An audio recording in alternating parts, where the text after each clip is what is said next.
வள்ளி மலையில வேற என்ன விஷயங்கள் எல்லாம் நீங்க உணர்ந்துக்கிட்டீங்க? நான் திரும்பவும் சொல்கிறது ஒரே விஷயம் மட்டும்தான். நிறைய பேருக்கு வந்து இப்போது சொல்கிறீங்க, அள்ளி அள்ளி கொடுக்கும் தெய்வம். நம்ம எல்லாருமே வந்து பேரு, புகழ், பணம் இதெல்லாம் ஒரு கட்டத்தில் உங்கள் எல்லாருக்குமே கிடைக்கும்.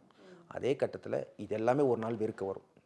எல்லாமே வெறுக்க ஆரம்பிச்சுட்டேன். ஆல்ரெடி கொடுத்துட்டாரு எல்லாமே தலைவர் கொடுத்து எல்லாத்தையும் வெறுக்க ஆரம்பிக்கிறேன். என்ன வெறுக்க ஆரம்பிக்கிறேன்னா, தலைவனுக்கு கூடயே நான் வாழணும். இப்போ எதுவுமே வேண்டாம். எனக்கு 3 வேளை உணவு, தங்கும் ஒரு நிழல் இருக்கா? இதுவே என்னோட லைஃபோட டார்கெட். முடிஞ்சு போச்சு. இன்னொரு டார்கெட் என்னென்னா, தினசரியாக நான் அவனை பார்த்துக்கிட்டே இருக்கணும். இதை விட எனக்கு வேறு எதுவுமே வேணாம். நான் இப்போ கூட எனக்கு சொல்லுவாங்க, நிறைய பேர் கேட்ட கேள்வி என்னென்னா, நீங்கள் வந்து உங்கள் குடும்பத்தில் இவங்க வேணுமா, அவங்க வேணுமா, யாருக்காக வாழ்கிறீங்கன்னா, இன்றைக்கும் சொல்கிறேன், இது வந்து நீங்கள் எப்படி எடுத்துக்கிட்டாலும் பரவாயில்ல, என் தலைவன் முருகனுக்காக வாழ்கிறேன்.